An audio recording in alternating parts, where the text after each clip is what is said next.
Happy Friday, friends, and welcome to Map 5. We are here to introduce you to ourselves in this lovely podcast. I'm excited. This has been a long time in the works, and we finally get to get it done, friends. We finally get to show it to the world. Yeah, finally. And I think at the top of the show, it's worth pointing out here that the majority, and I mean like 99.9% of the work here has been done by Jeff, by Bullskunk. So, you know, the fact that we're in these little boxes, the fact that we're even on screen at all, I think, Jeff, thank you very much for getting this all together. Looking forward to going on this journey with you all. It's been a passion project, as I think T2 kind of is in general. So it just goes with the theme. Start things off here in our debut episode. I think it'd be prudent to just kind of go around and do some quick intros. Just give you a little bit about what we want to do here, motivations, goals.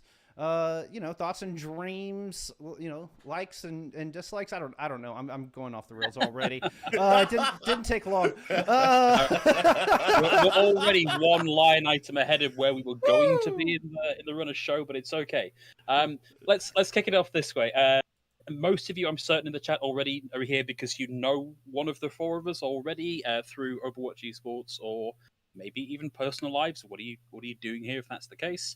But for those of you that don't know, hi, Big Hungry Phil, I'm a play-by-play caster, originally from the UK, currently living out stateside, and I'm here to bring you a lot of recency bias and EMEA bias in the T2 scene. Wouldn't have it any other way. Way. I guess we'll just go welcome left to the right. States, of course. Yeah, indeed. Welcome. I hope the States have been treating you okay. Welcome. I know you've been in a little bit of a bad state. You totally got me on that tweet, by the way. But I know you've been in a little bit of a bad state over there. So, there's 49 others if you want to shop around. As bad as things are, at least I'm not in Delaware. That's the main thing. Fair enough. I'm in Texas, so speaking of bad states, I know that's kind of polarizing. But yeah, born and raised in Dallas, also a play-by-play caster. And I mean that's about the extent of it. I love Overwatch. I love doing this thing, and I'm excited to share this passion with y'all. I'm excited to learn stuff and grow. My biases, I'm going to bring the tank bias. I think if we're going to continue down that thread, I think that's definitely where my influence will lie. That'll play a part a little bit later as we get into this episode. Billy, how about yourself? I mean, just Jeff, looking down the list of pickups, I think you got to be hard pushed to bring the tank bias. Looking at who got picked up from Tier 2 this year, but 5 of 39. I've already 5 of 39, but I'm getting ahead of myself. So what's up? I'm Chef Billy. You guys know me. I am the most outspoken, I think, of all three of us. I really wear my heart on my sleeve, especially when it comes to Overwatch. We had delved in console Overwatch. We're doing Tier 2 now. And so I live in Missouri, but I'm originally from Canada. I got a German mama and a Texan dad, and so that really describes me to a T. I also am going to bring the LGBT bias here because I'm damn proud of who I am in our scene, and we're getting lots of representation in OWL and in Tier 2 now, with lots of people coming out as transgender or as non-binary. I'm here for it. I'm here to bring the spice as well, and me and Ethan will fight a lot. Amen. No, it's accurate. I wouldn't have it any other way. Anyways, I am Ocean, otherwise known as Ethan. I am here as the kind of evil villain of this group. That's kind of my role in this scene of Tier 2.5 plus. And I think I'm here bias-wise towards APAC. I love my APAC Overwatch, and that's exactly what I'm going to be bringing to the table. Yeah, Ocean's I think kind of the just to add to that, there is a reason you're biased towards APAC, right? It's not just an arbitrary thing. Yeah, no, all the Western gamers are not as good. Not all, but I like good gamers. I like good gameplay. I was prompting you to say, guys, we actually might not be live on YouTube. What? It says still waiting. It still says waiting according to chat. For fuck's sake. What? I get this for saying I love the soundtrack. It says live on my end. Let's get verification on this. All my ducks look to be in a row here. Oh no! Hey, like I said, it wouldn't be a podcast of ours without some scuff. I'm gonna cry. Well, I guess we're just gonna repeat that section. Yeah. I'm pulling it up right now. It says live on the YouTube home. I'm gonna cry. Oh God. If you could hit the transition through to... Yeah, no, it's pulling up live. Well, I guess we're just gonna repeat that section. It No. says waiting on my end. It says waiting on all our ends. I'm pulling it up right now. I'm watching it. I'm watching it with this 5-second delay on it. Okay. We got... Look, I think that we are live. I don't think we're live on the link that was set for the premiere. If you could hit the transition... Oh. Interesting. Well, we're learning. How do we fix that? How do we fix that? Let's. Do we just want to like stop the other stream and then re-go? No. Yeah, it seems like Disro's in there. Let's. Oh. Well, I'm typically on Twitch, all right. I'm new to streaming on YouTube. Okay. I'm still working out. It's just gonna be kept in. Like the first episode of the podcast. It's just the first 10 minutes is just us like thinking we're not on camera. That sounds about right. Hey, well, I mean, that's the thing about YouTube. Lag on my camera. This will be a recording, so. All right. Yeah. All right. I'm updating the link in the Twitter. Right, so we're just gonna deal with this live. I heckin' love it. Yeah, absolutely. That's how we roll. Well, we've all been on podcasts. Perfection. Things happen, and you roll with the punches. Yeah, we Right. have 2 people. I didn't see this bit on a run-of show, to be honest. Yeah, so it's that It is did not include the skunk moments.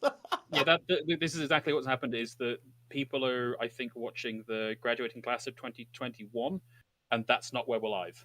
That didn't go. Oh, my bad.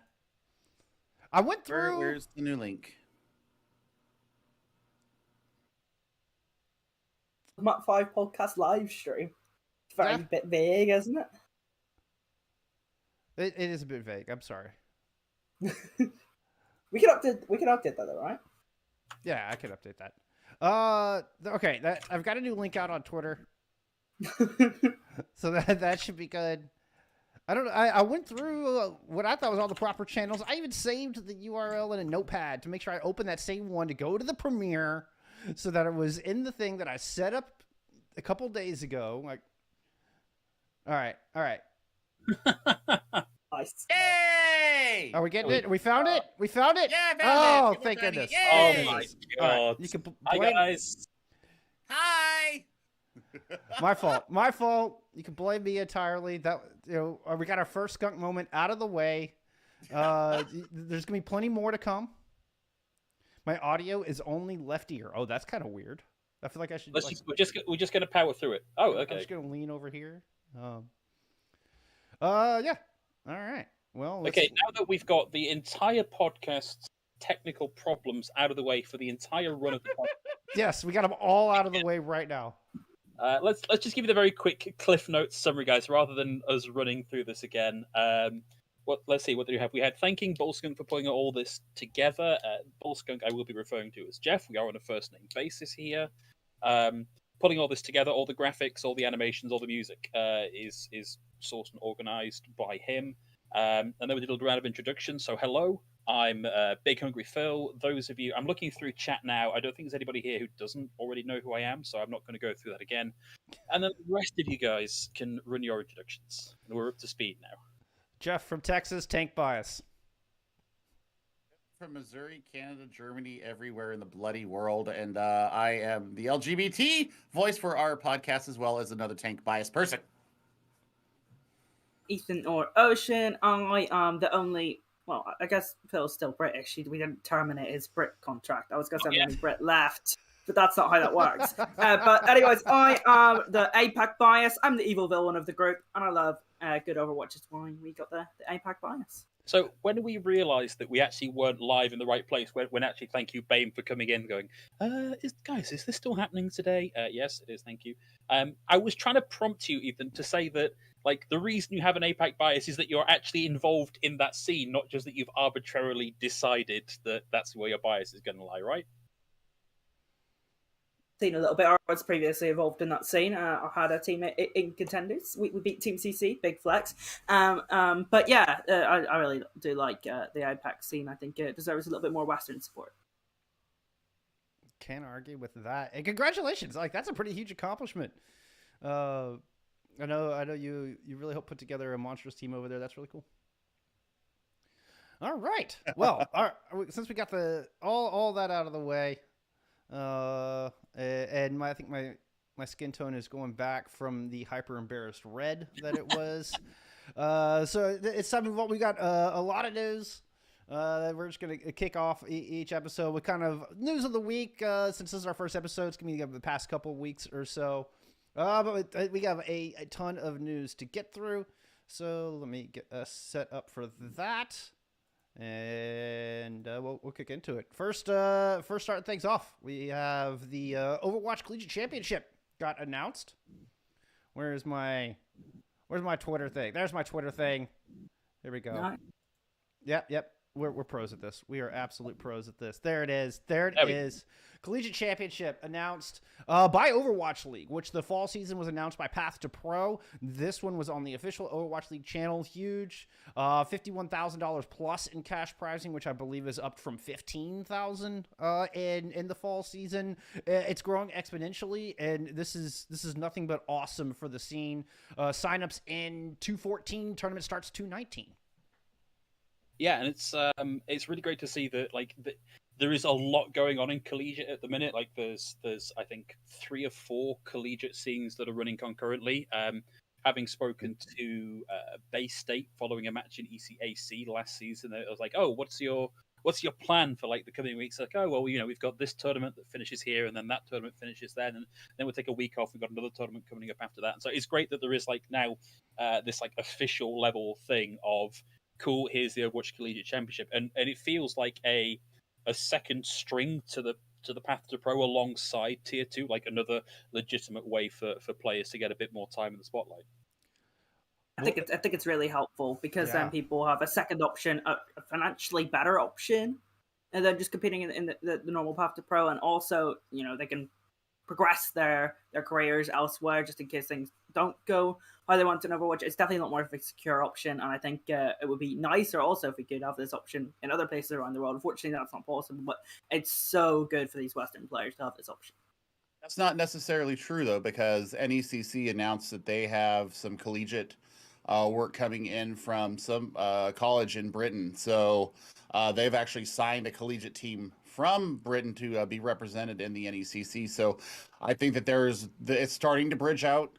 I think that, we've got Canadian teams already. So, we've got Canada and the United States, but now we've got a British university on board in the collegiate scene. So I think that just opens it up so much more. Then we'll be able to see, some French teams, some German universities as well coming into the scene. The other thing is, Redbird Esports, they pretty much got their entire roster decimated by being picked up. So many people into Owl. Yeah. I had a chance to go to Illinois State University and meet a lot of the Redbirds, Hydrant being included. I got a picture with some of the team and, got to meet the coaches and their captain and everything. So, that was huge. But now, they've come back into this next season with all the people that have gone now to Owl.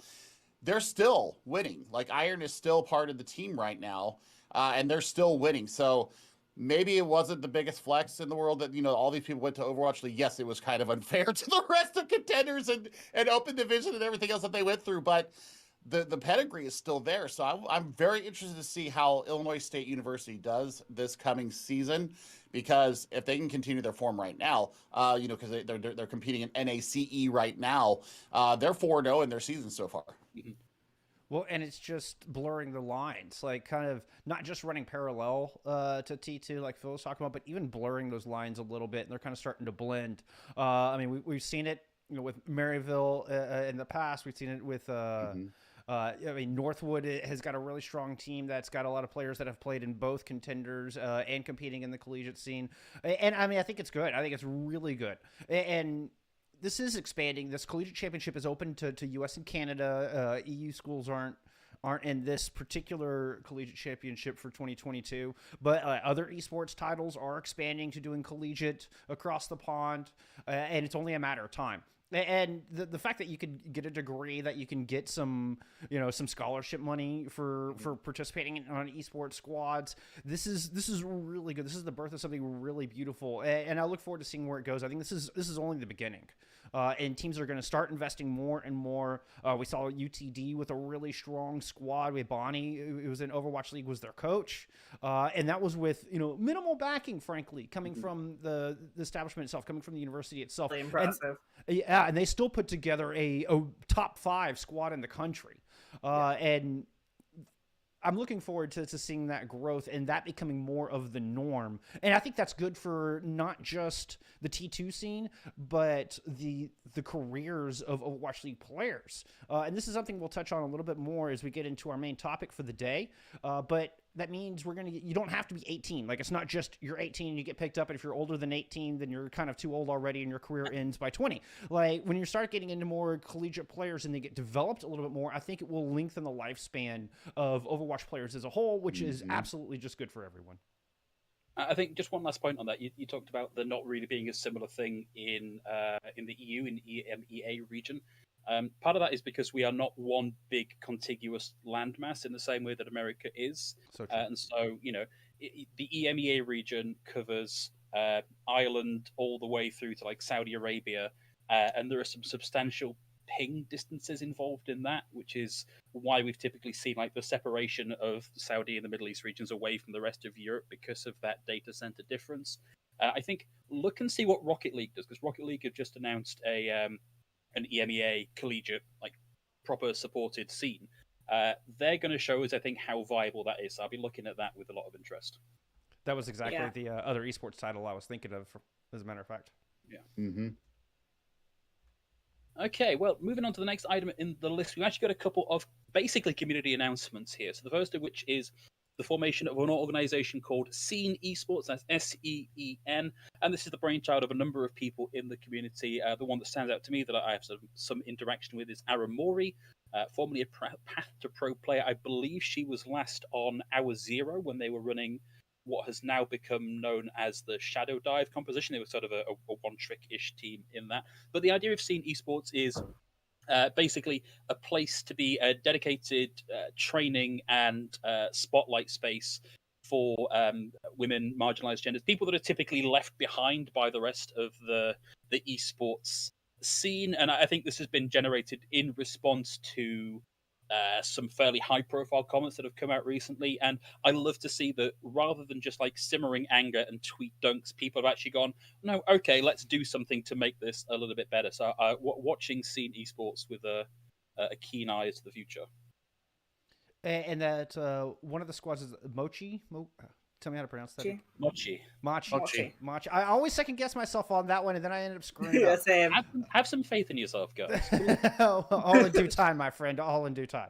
But another organization team that is 100% focused on inclusivity, and that's they're doing a lot of coaching for Seed, so you can get coaching through a team that's been competitive, for some time and made up of individuals that have been in the scene for some time. And it's just an absolutely amazing thing. So I just wanted to give a shout out to them as well. I mean, I think that this goes for everything. It's not just for players. It could also be for people looking into coaching, maybe even casters or people who are interested in content like we are. Like, go over there if get some of that support, or even message one of us. Right, we're here to help everyone in this scene, because esports is for everyone, especially in all of our books. Right. Absolutely. I've gotten coaching, and it's helped my casting immensely. Like, if you're a caster out there looking to improve your game, go get some coaching. This would be a great place to do it. So anyway. Anywho, the next item on the list is another community note here, and maybe a small amount of self-promotion here. It's the Berry Blast Community Tournament this weekend. I'll be casting this Saturday and next Sunday. And if you're looking for some Tier 2, Tier 3, Path to Pro style gaming, this is probably the place for you. Like, looking through the list of who we've got playing here, there's GeForce, the team Shigami have picked up Avery, Bear Claw Gaming, Regen, We Brawling, who have Frosted, Snozzler, and Abs from various places in the Tier 2 to Tier 3 scene. I forget the full title of this. I think the full name of the team is That Ragtag Bunch of Friends That You See in the Movies. Which, great. I look forward to having to say that in the middle of a cast. Great. And that's notable because it's got Kethri, Gale, and Bastion Main all playing at the same time. So that should be a lot of fun. And then Tiger Paw Gaming, who I think have one of the best reveal videos that I've seen in a long time. That was hilarious. You know what? Actually, I have a story on this. Obviously, you noticed Bear Claw Gaming was there, and we know I got Tiger Paw. Some of the players on Tiger Paw were previously on Bear Claw, and there was a bit of an incident there, and now we've got Tiger Paw and Bear Claw. So that's a story to watch this weekend. You see, this is the thing. I actually cast Bear Claw Gaming last weekend, and I was watching this, looking at this list and going, I'm sure Infected was on Bear Claw. No. Now we've got a storyline going on the weekend. I hope they play each other because that would be epic. Yeah, we love a good storyline. The other notable addition here is Best Buds, who I believe we've seen a lot in sort of freestanding Tier 2, Tier 3 tournaments inside the past couple months. So yeah, it should be a lot of fun. Come and check out. That's this weekend and next weekend. That's the Berry Blast Community Tournament. Should be fun. Yeah, Billy and I have actually had the pleasure of casting some members of Best Bud back when they were on their high school team. And it was, you had Hammer on there, who's their main tank, Backstab Bud, the Flex DPS player, and they just dominated the high school league. Like, it was ridiculous how good they were. And then they went in and got third in Open Division, just barely missing out on Trials, and have continued to improve. So I like that squad. I'm looking forward to seeing what they do as well. So, yeah, be sure to keep an eye out for them. I love this intro animation, by the way. Just point this out, like this, like that purple and black, like this was gorgeous. Whoever did this, huge props, absolutely just amazing. If you scroll down to see it, sorry. If you scroll down, it might have the credit. Credit. Yeah. Keep going. Scroll it on down. Scroll it on down. There we go. There you go. Oh, it was. Oh, okay. Yeah, that makes sense. Big surprise. Yeah, big surprise. But Momo, don't count out Momo either. Momo does a lot of good work in the Tier 2 scene, Tier 3 scene as well. So there we go. Absolutely. Two massive ballers. Yeah, you got Momo and Riders working on this. No wonder the shit looks so good. Oh my goodness. Here we go. There we go. Here, we'll pull this up real quick, nice and big, just to kind of give you an idea. So streaming starting tomorrow. It's Sunday. You got decent prize pools, particularly for a community event. Yeah.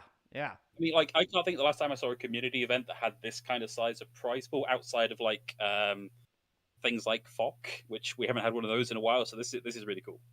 Was that $55, $65, $7,300 total prize pool? That's immense for a community event. Absolutely. Yeah, that's awesome. I mean, I think Ivy had 2K each region, but this is super exciting. So yeah, y'all be sure to check that out. I'm going to take a little liberty here and keep us on the theme of stuff going on in the community and jump a couple of news items here. And that way, these are also all the ones with my name attached to them so that I can stop talking and let someone else have a turn. And a couple of quick ones here. So if you've not been paying attention to Twitter, you may have missed that there is another experimental patch coming on the way developed by members of the community. You might have seen that some, I think specifically projectile DPS heroes are being edited by Jake, and he's got some spicy changes there. I love that he looked at Echo and went, I just don't think she's got enough kit, and gave her a recovery option if she gets a finishing blow, which, hey, fine, experimental card, go nuts, but why? But the thing I wanted to bring up here is Lemon Kiwi, actually Tier 2 caster, all-around good egg, great person, is doing the tank changes to this experimental patch. And to the best of my knowledge, that's the first time we've had a caster, with the exception of Jake, who, yes, was a caster Overwatch League last season before last, that we've had somebody in that position in charge of this kind of change. So wonderful to see somebody from the community being given this option. It's amazing. And when I think of Jake, I don't really think of a caster, right? Like, that's not what I think of when I think of Jake. So, despite the fact he was fucking great at it. He was. Yeah. He was. I mean, there's nothing like having like an actual pro player insight. And his chops were actually pretty darn good. It took a little of getting comfortable, but ZP did a good job kind of guiding him, and he actually turned into a really damn good color caster. But Agree. Huge shout out to Limit Kiwi. Big congrats there. That's awesome. Representing all of us Overwatch casters. That is a huge deal. That is a huge deal. And my last line item here, a very, very short one. Richrad and Jugglegod currently ensconced up in Colorado ahead of the Press Start to Continue event that they've got going on tomorrow from Boulder Esports. So that should also be a lot of fun. Richrad, Jugglegod, again, both really, really super nice guys. Great parts of the community. All the best to them. So if you're not watching Berry Blast, see if you can tune into the Press Start to Continue event that's happening tomorrow. And guys, someone else can have a turn at the mic now, because I feel like I've been talking for half an hour. I mean, we got to talk about the big elephant in the room, don't we? We got to talk about Microsoft's... Hey, that's rude. I'm losing weight, thank you.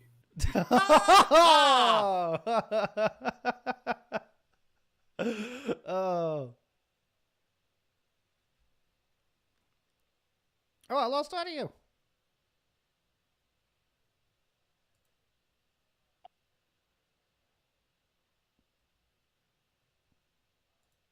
Well, I've lost audio.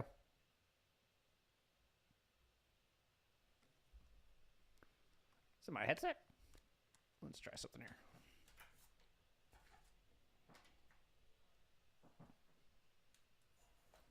Hold on. We're fixing this up. Mic check.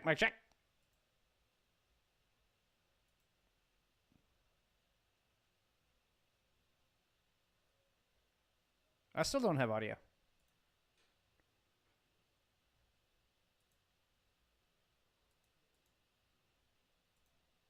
Oh, I think my Discord just crashed.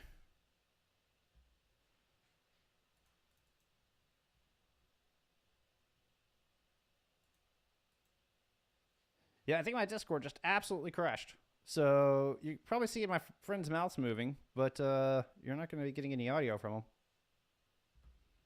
My Discord just decided to absolutely lock up.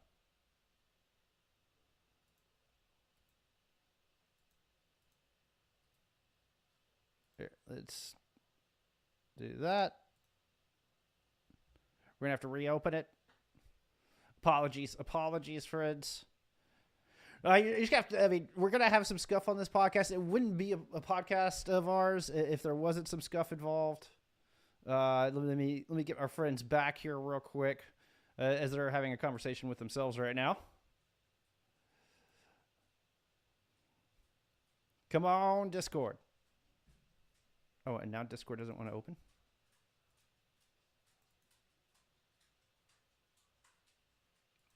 Oh my goodness. This is awkward. I knew I needed an intermission screen. I was like, nah, we don't need an intermission screen. Here we go. Discord just acting a fool. I'm going to have to go do some things. Let's go task manager this bad boy.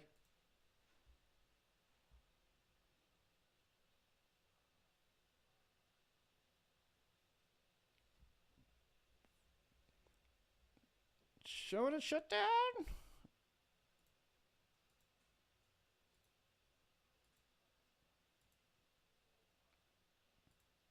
I overdid it, Fritz. There we go. Get out of there, Discord. I'm so sorry. It looked like it got an update, apparently. It's saying installing update now. So it's like my Discord got an update and just decided to crash. So, you know, bonus. But hey, bear with me 1 second. We'll get right back into the news.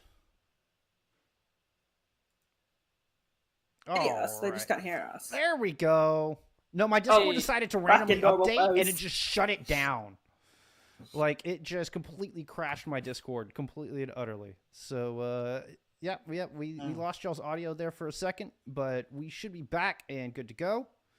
I think last we heard we were talking about Rich and Jungle God in Colorado, and that was the last thing I think Stream got. Okay, so Billy, take your section and I'll take mine. Yeah. Oh, yeah. Microsoft Activision Blizzard buyout.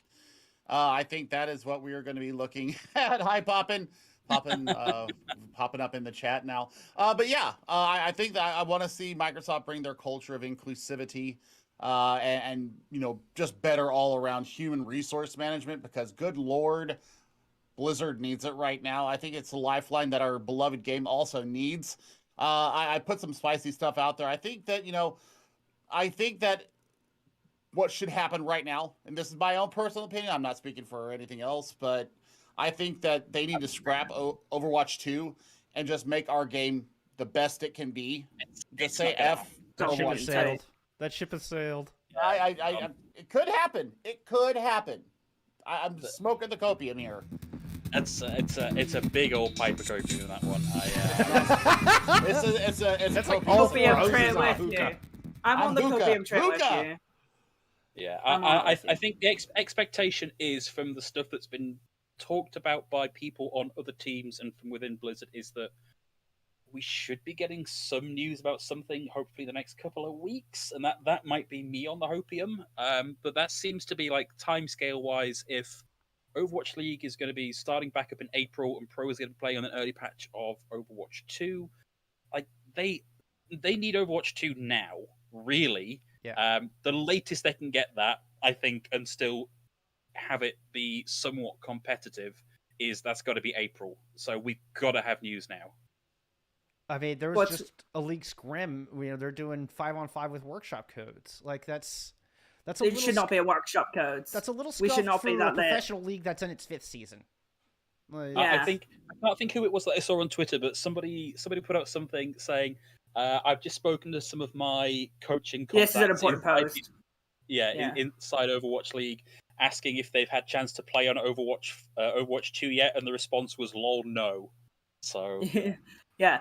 I mean, I think what's crazy to me is I was watching those 5v5 scrims, and what's really concerning is there's a YouTube photo of it. You can go and look at it. There wasn't a single engagement from the attacking team for 1 minute and 3 seconds, and that's not an engagement like a team fight engagement. It was an engagement onto one singular hero, and that concerns me. Because those are the highest level players. I know that's not on the Overwatch 2 game, but there are some cooldown changes, etc. Yeah. And I think all of the sort of like close gameplay samples we've got haven't really impressed me. So I think once we do get news, it's gonna, for me to be like, immediately happy with it, it's gonna have to knock it out of the park. Yeah. I'm very concerned, but cautiously optimistic. But I am very concerned.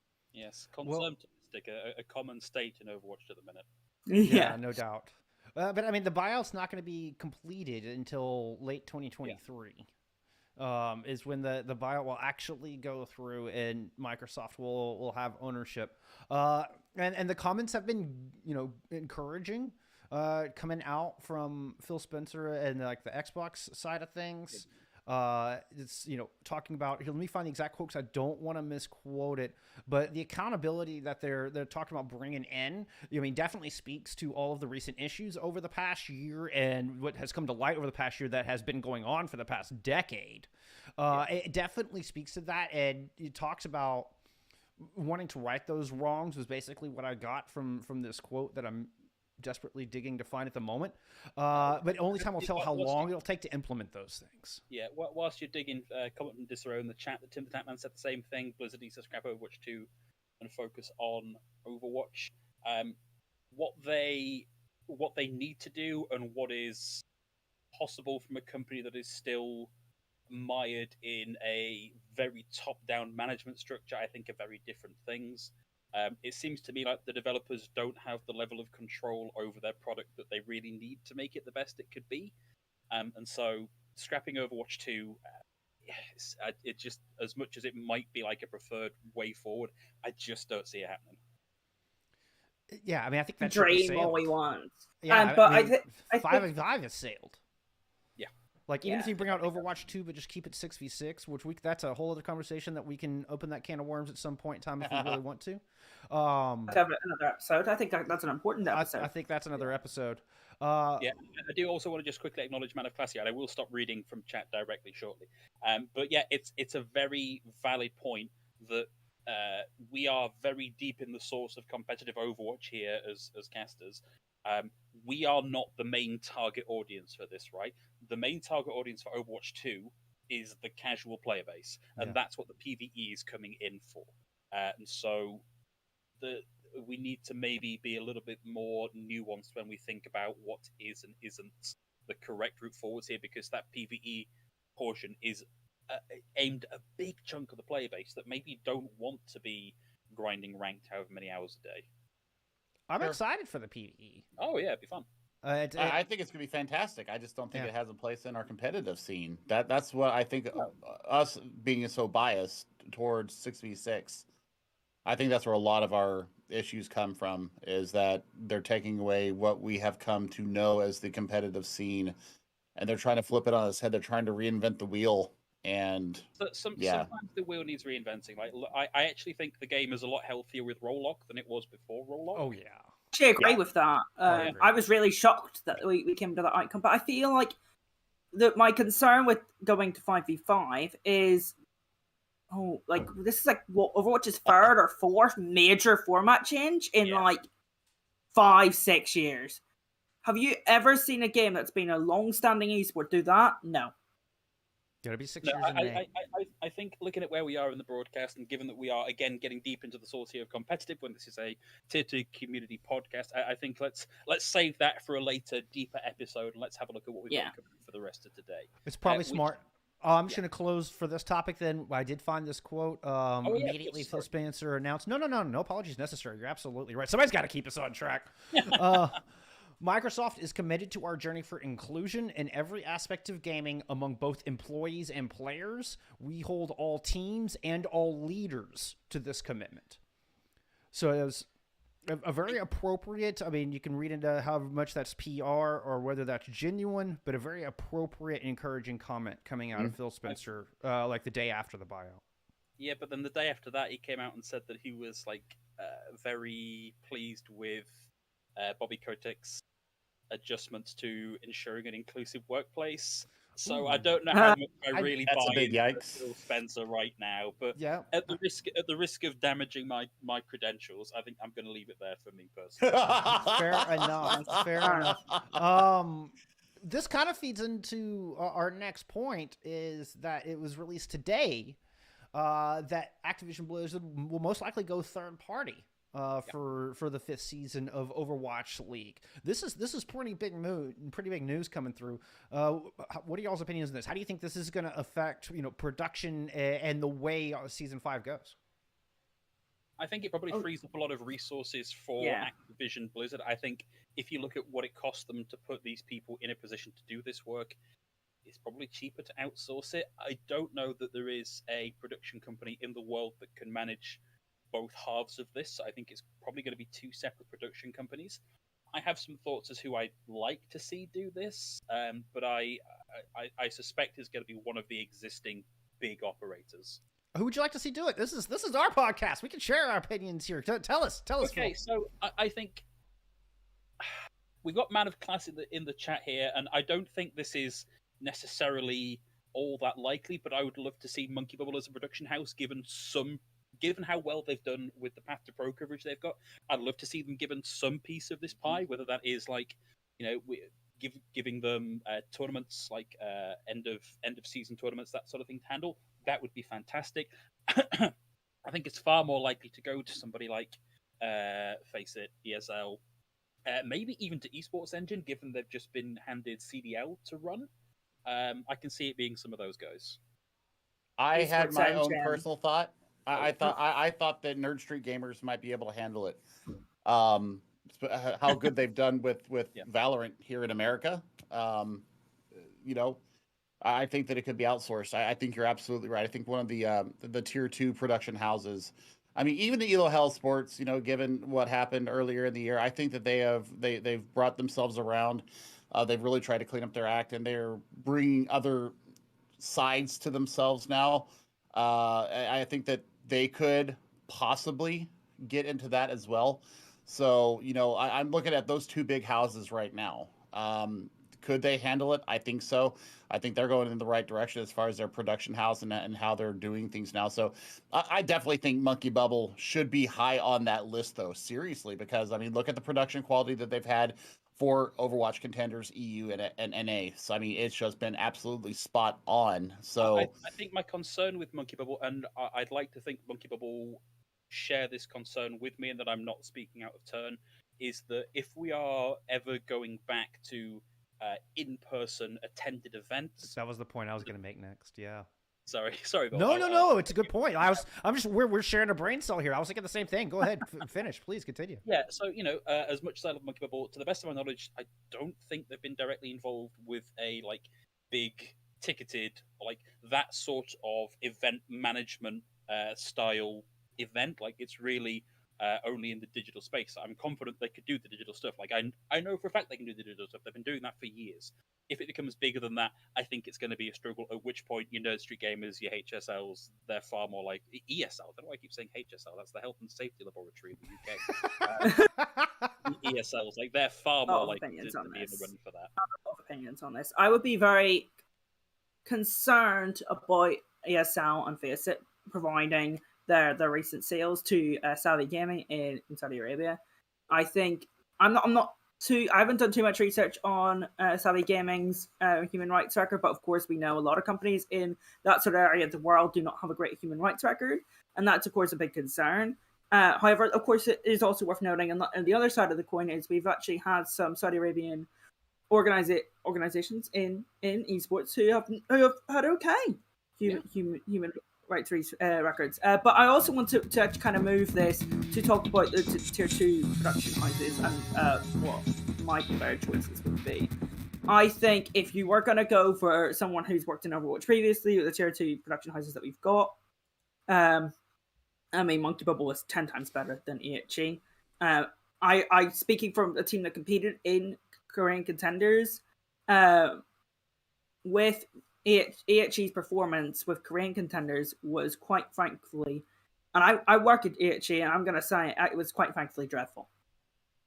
The whole saga with not paying Alpha properly was just not right, and then some of the actual social media that came with that production was poor.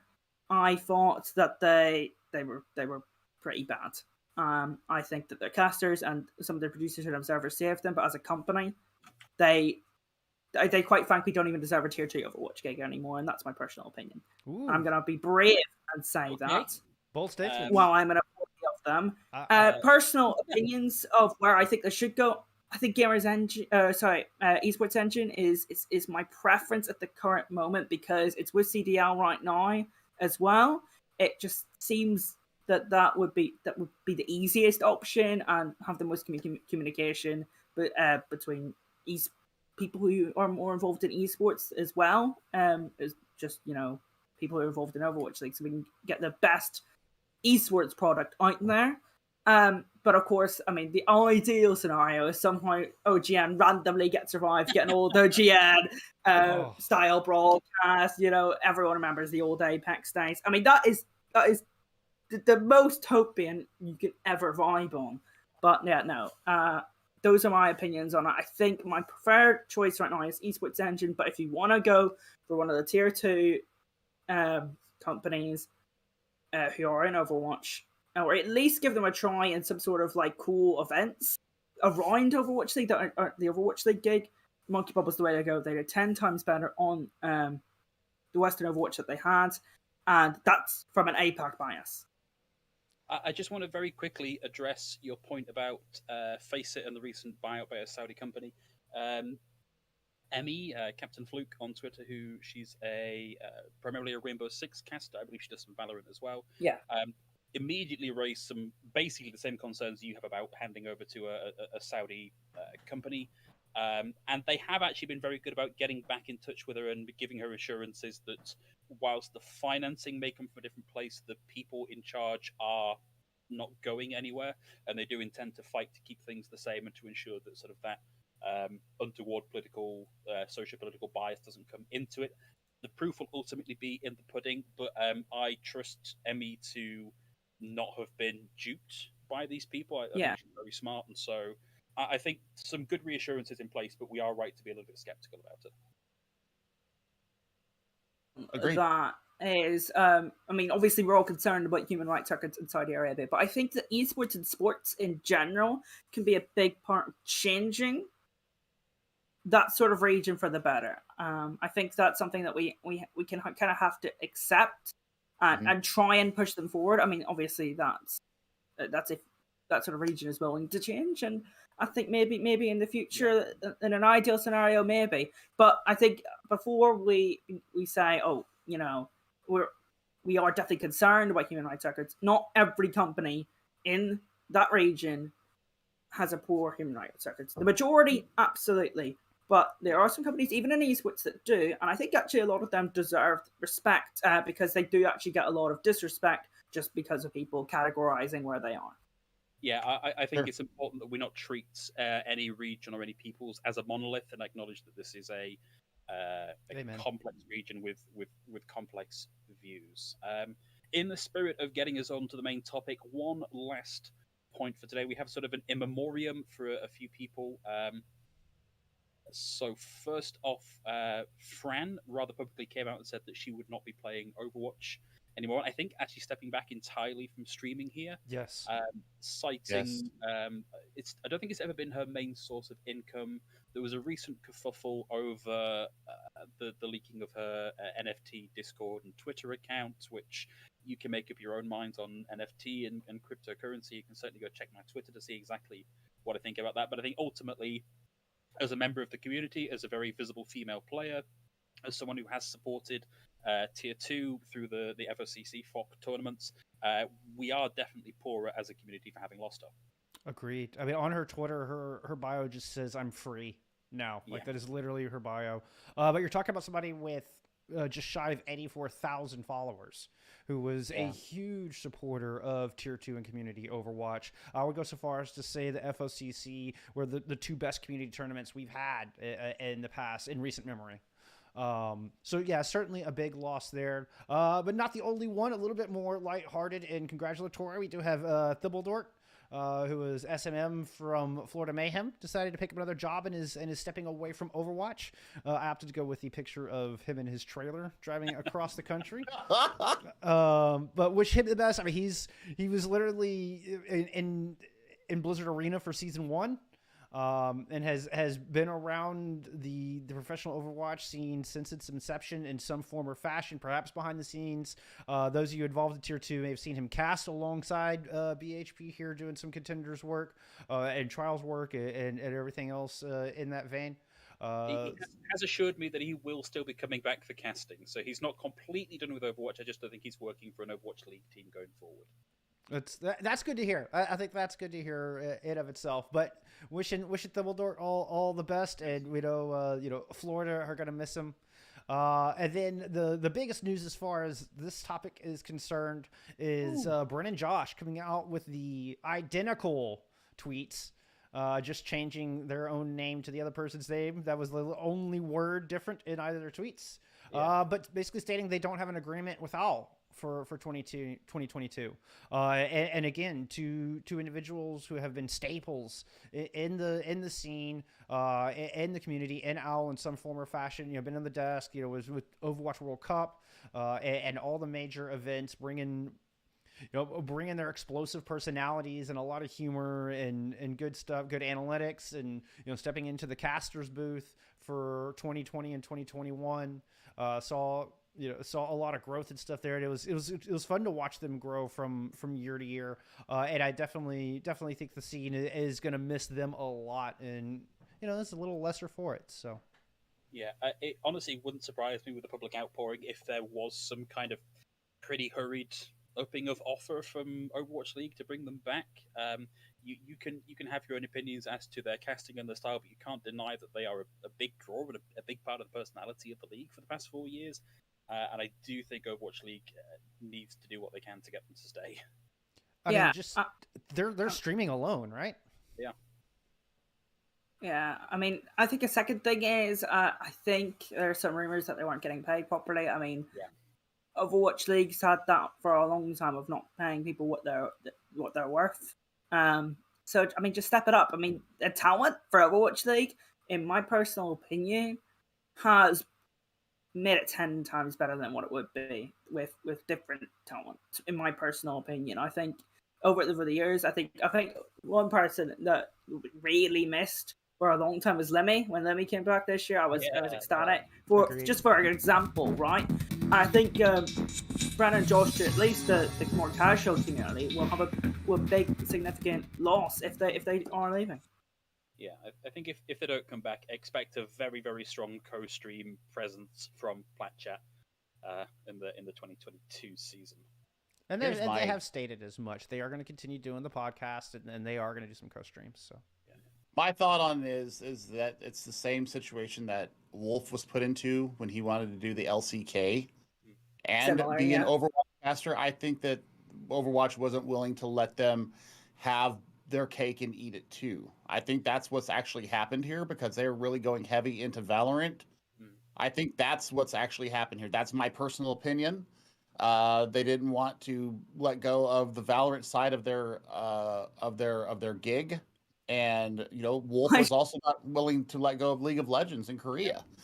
So I think that's what actually happened. I don't think it has to do with remuneration or anything like that. I think it has to do with them wanting to be Valorant casters and Overwatch casters dually, and Blizzard has never allowed that. And I think that's what my personal feeling is what happened. Because I remember, just feeling absolutely downtrodden when Wolf announced that he was not going to be with Overwatch League anymore. That was my guru that I patterned myself after, that I really looked up to. I'm still in his Discord. He still talks about Overwatch all the time. But yeah, I mean, I think that we're going to be the poor, despite what I personally think of Brett and Sideshow. I think everybody hit the nail on the head. I think that we absolutely are going to miss their presence if they do not come back. And I think all the speculation is reasonable. Could be a little column A, a little column B, right? Yep. I suspect we'll find the full story in the fullness of time. But with that new segment over and done with, I think we can probably look at moving into what we're actually here to discuss today, which is having a look at who specifically is moving up from the Tier 2 scene into Overwatch League proper.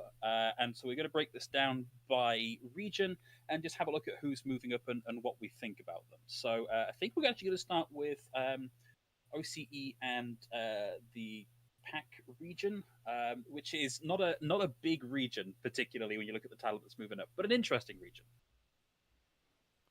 Indeed. I'm getting our sheet set up here, and boom, there we go. So we've got one player, kind of almost a mythical figure in the Overwatch scene, and Patafan finally makes it into Owl. This is massive. I mean, this is exciting. It's kind of the equivalent of if Sugar Free got picked up, right? It's like somebody who has been in the scene since they were 13, 14. Yeah. 15 when he was the standout player for Team Thailand in the Overwatch World Cup. Younger. This one's been around a long time. I checked on Wikipedia. He was 15 in the 2008 Crazy. World Cup. Yeah, so Patafan took a break. He actually went and played Valorant, and from what I can tell, was kind of kicking ass in Valorant as well. Yeah, Tier 1 Valorant player, one of the best. Yeah, coming back to the LA Gladiators, so it's a very, very interesting development. Yep, played a little bit in Korean Contenders, but mostly played in the PAC region, was on Talon when Talon moved after Pacific Contenders shut down, or whatever the correct term is for that.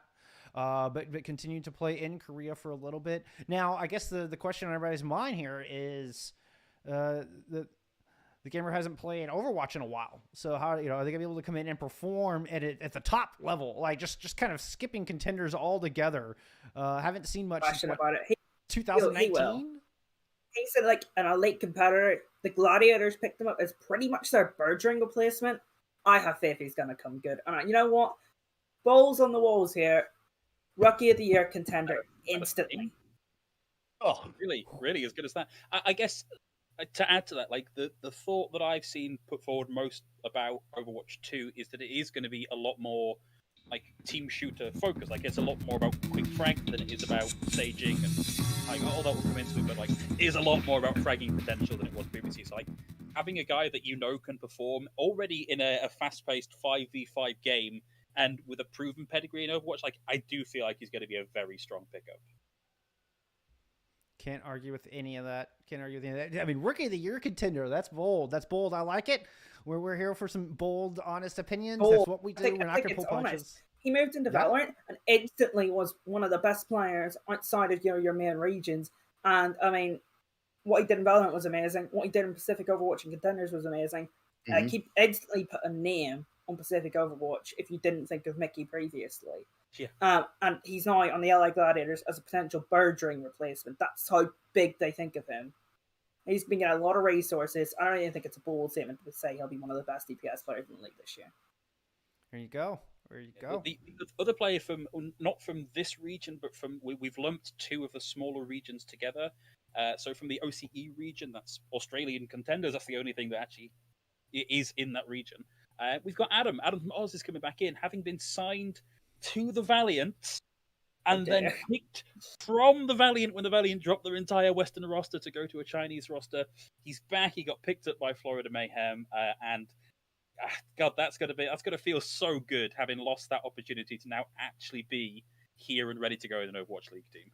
Well, I think everybody in the community, didn't matter which part of the Overwatch community, there was an outcry over the way that the Valiant situation was handled. And that's why we've got Adam included here on our rookie list, despite, technically got picked up last year, but that was for what, like 2 weeks? I mean, it was like, you've got an Overwatch League contract.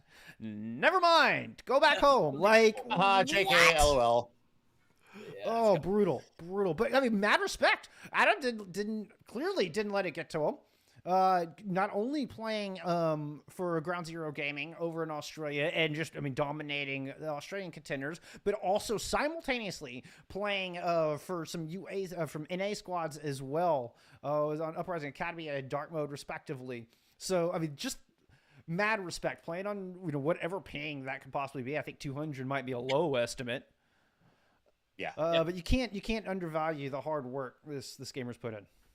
Looking forward to seeing what he can actually do when he's actually co-located with the rest of the team, which we are going to come on to a little bit later as well. So we've got another player in that position on Florida, which should be interesting. Just want to take a minute now. Thank everybody for bearing with us through the tech issues. If you want to stay up to date with Map5Podcast, please go and give us a follow on Twitter, which is Jeff, I've forgotten the Twitter handle. Help me out here. It's Map5Podcast. Map5, I wasn't sure if it was pod or podcast. Map5Podcast on Twitter. And of course, we would appreciate a follow if you don't already follow us on Twitter. And our handles are directly below our names. But the next region we're going to look at here is China, which doesn't have the level of pickup that I might really have expected from a region that has come to be viewed as the strong region that it is. Like, this is a much smaller set of pickups than we really anticipated. Seriously. But where they do go, it really matters. Pineapple Irony and Super Rich, all going to the Hangzhou Spark. Boy, I have got later on in our cast, when we pick out a player that we really singled out, I singled out Pineapple. Loved his play for Billy Gaming. So you just got Billy Gaming because it's got your name in it twice. Of course. Hello. You gotta have Chef a little Billy bit of Billy Gaming. Chef Billy Gaming. No, but I think that Irony and Pineapple. Kenobi, one of my mentors, talking about the coaching aspect of casters and stuff, has helped me tremendously get to where I am getting now. But his analysis of them being the best DPS duo in the Chinese region. Whoo, man, if they don't put them together and have that instant synergy going on, because Alpha Yi, has been picked up as well. So, Irony, Pineapple, and Alpha Yi together on a team, especially if they're going 2A with Liga. So, you could have technically 4 members of Billy Gaming playing for the Hangzhou Spark. I know that we've got Gushui there. I know that Bernard's still there. And we're also looking at Architect on the DPS. But, man, you've got instant synergy over time with these gamers from Billy Gaming. And then if you throw Super Rich into the facet as well. Hangzhou is going to be scary. Yeah. I'm I an do- Hong show because Super Rich is the other pickup, right? From Contenders Korea this season, but of course known for Team CC's dynasty in Contenders China in 2020 actually. A couple of years ahead of time. I always said 2022, but this is 2022. But yeah, no, it was 2 years ago. Super Rich and Liga as well as Sia. Popped up at Liga, of course, and Super Rich were on team together on Team CC in China. So, I mean, that's another little bit of extra synergy. So they fought well about their pickups. Whether those pickups are going to be enough, I'm a little bit concerned because also the Valiant are going to be quite good this year, but we'll talk about that soon enough. Yeah, Wait, did I not get Alpha Yi on this list? I'm an idiot. Hey, Nice. you've had You're a lot not of- an idiot, but you also forgot Dia. Dia's No, not a rookie. He didn't include Dia because he's not a rookie. He has played no Overwatch League. He's played like 35 plus games of like Overwatch League. I mean, but that was for Shanghai. Still not a Yeah, rookie. yeah, We're talking rookie. We're talking people who graduated this year, who were in contenders last year that we've all watched grow through T2 and have donned their graduation caps. I forget what the technical term is for that square hat, but we are throwing them in the air for these rookies. And as happy as I am to see him back in the league, is not one of those rookies. All right, Okay, fine. I will stand by that. Stand by it. Alpha Yi was just a big dumb moment, though. I have no excuses on that one. It's okay. Well, the beatings will continue after the broadcast. Yes. On which note, let's look at the biggest region we've actually got here in terms of pickups, and unsurprisingly, that is, of course, Korea. And a lot of pickups here from O2 Blast specifically. I think the majority of the team have now been picked up. Yeah. It's actually at 7 players, one of which is Wuha, who is clearly not a rookie and is actually going into coaching. But if technically players coming out of O2 Blast, they have 7. I believe that is the most of any team across any region. Also 7, I think. Oh, okay. Because Woyol was CCC. Oh yeah, Wuya was CC. There was another who am I thinking of? Engad. Was it Engad I'm thinking of? Engad's also Team CC. Yeah, I know they got picked up. Yeah. All right, there you go. Both of them got like 6 or 7 players picked up. It's mental numbers. But I mean, Korea. Can I talk about one name in particular? Absolutely. Although we do have a specific section for this coming up, but by all means, go for it. No, I have to go for it, and it is the player that I'm really excited for this year. It was the one person I picked, but I see their name in front of me, and I have to talk about them. And it's Chorong, ex-Talon main support. I've highlighted a main support player, but not just because of them. I've highlighted it because of the 2 players that they're mainly going to be playing around, which is their tank player and their flex support player on Toronto. Now, Chorong, I remember when we played Talon in Contenders, and it was we got dumped. We got shit on. We just got shit on. like no way to put it. Chorong and Kellen, who was their main tank, absolutely they did a lot of damage. Let's put it that way. But I'm really excited because the main tank on Toronto Defiant is Muse, and the flex support is Twilight. So you're gonna have a main support who sets people up with Twilight as their flex support and Muse as their main tank or tank in general. I'm excited to see what damage Sharon can do. Can't argue with that. Now, my concern is, and there is some recency bias here, but Churro seems strongest on the Brig. Now, I don't know how viable Brig is going to be without a stun. Who knows? Like it's hard to imagine. It's hard to imagine like Brig being any good without being able to stun. Like that just seems like such a part of her kit. You watched that 5v5 scrim that we've seen. And that was a Brig without a stun. There was. Well, that was Brig without a stun, and Brig was what, like 70% pick rate. Like, yeah, I think Brig's still going to be a big part. I think Rally is still such an important part of her kit. So good. You could basically take away her shield bash and her whip shots, and yeah, she'd be weaker, but you still just play for Rally. Fair enough. Yeah. I mean, I don't know if you'd be able to build Rally really quickly without a whip shot. I will add that caveat. But no, you do make a fair point. I was just throwing that out there. You know, it's just one of the thoughts that crossed my mind. But I can't argue. I mean, Chorong looked very impressive this past year, so no arguments there. Just going down this list now, I do want to add a caveat here. I'll pull the list back up I'm trying to get in the balance of which screens to use where. I'll figure this out as we go along. All right, some first day. A lot of juggling work going on behind the scenes. Some first day wrinkles going on here. In more ways than one, Bull Skunk is currently a swan, calm and serene on the surface, but you better believe the legs are. Oh, just kicking, just absolutely kicking. So I did want to point out, like, innovation, really known for the 2020 dominance. Like, one of the most dominant teams since 2019 Element Mystic was 2020 Team CC. It was just smashed Gauntlet. Like, nobody was even close from either region when they played the Korean teams in Gauntlet that year. And Innovation kind of made his name as a big part of that squad. But I did include him in the Korean section because he played in Korea prior to going to Team CC. So it was like that 1 year he played in China. And though that was the year where he really stood out and made his name, the rest of his Contenders career was spent playing in Korea. So I just wanted to add that little caveat in there. There was one other who. Well, I've got one that I want to throw out here because for my sins, I am a Seoul Dynasty fan, and so to the brains in the room, that's Billy and Ethan. What do you rate? How do you rate Vindame as a pickup here? Vindame. He's going to be really awesome playstyle wise because he was kind of like a player that just came in like certain maps and just did a job, right? Like. So really useful tool playstyle wise for so and that's going to give them a lot of versatility, I think. So I think what they've lacked previously with their main supports is a little bit of versatility. I think Vindame will help with that. Okay, yeah, so I think it'll be situational.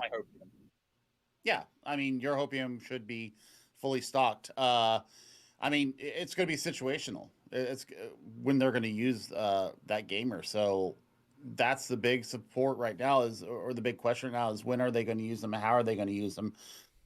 I mean, we'll see how it goes, but I mean, they've made the moves. I think that they need to get themselves out of that, third, fourth place relegation in the Pacific region.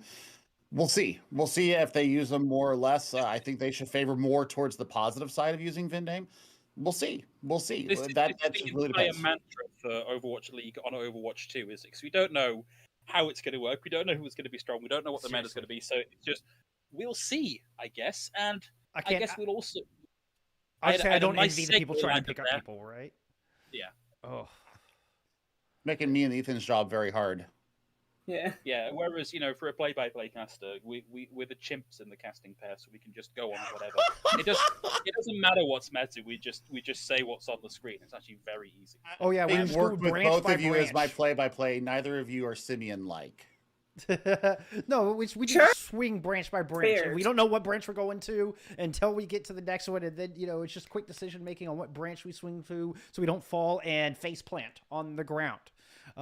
Which still happens from time to time, but so given that we are in an NA time zone here, and that is the next on our list, let's have a look and see who we got coming in from NA, because I'm assuming that is who most people in the audience will be familiar with. Agreed, but I don't. Okay, I'm going to bring my tank bias in here and pump the brakes a little bit, because before we move on, I do want to talk about Kellen, who was just like monstrous tank. Super impressive, was hands down the best tank in Korea this past year. Going to NYXL, this player can make waves, and I mean big waves. I was very impressed by Kellen. Someone coming out of Team CC, your only other tank pickup out of Korea. 2 of the 5, 39 people graduating out of Contenders, moving on to Overwatch League. Only 5 were tanks. 2 of those coming out of Korea. So I just want to take a moment to highlight they're both phenomenal. Keep an eye out for those 2. There you go. That's all I got to say. I don't want to hold this here too long. But one more highlight. So I mean, let me chip in here. There's one that isn't picked up that I think should have, and it's Heesang, who's just actually been picked up by O2 Blast as their replacement for some of the DPS players they lost. The reason Heesang should have been picked up, especially in the APAC region, is we've seen how good Sombra has been in all of these tests that we've seen. That's terrifying, right? Heesang is the only Sombra player in the world that I think can challenge Lip, and I think Heesang should have been picked up immediately. Should have been instantly on someone's radar to try and challenge Shanghai, especially in the APAC region. I wish that I could drag this up quickly, but I think it was. Gatumchung on Twitter that shared this, which was the analysis of like Sombra performance throughout the league, and Lip leads in ult charge and also in lowest time holding an EMP. So like he just gets them quick and like doesn't care but what's he's happening. saying it's the same playstyle. What's going around them, just like boom, instantly EMP. Yeah, no, EMP on cooldown. he is just like a nutcase on Sombra. He will randomly, like in just a 2v5, just EMP. Heesang does the exact same thing. If you've ever watched Heesang play, I think a big example of this, if you go and watch 2020 Gauntlet and watch Heesang on Sombra, you will notice that Heesang is a crackhead as well on Sombra and just uses EMP randomly. I think Heesang would have been a really intelligent pickup to try and keep pace with Lip. Well, you heard it here first, everybody. That's the pickup that someone has missed. Still, I think sometime before the full roster lock comes into effect. Someone picks them up and taking credit. Okay, there we go. Click this. When it happens. But there are a lot of players. So you're looking at Talent versus T1 on your screen right now. There's a lot of players from either of these squads that are moving on. Come hell or high water, though, I am dragging us over to NA.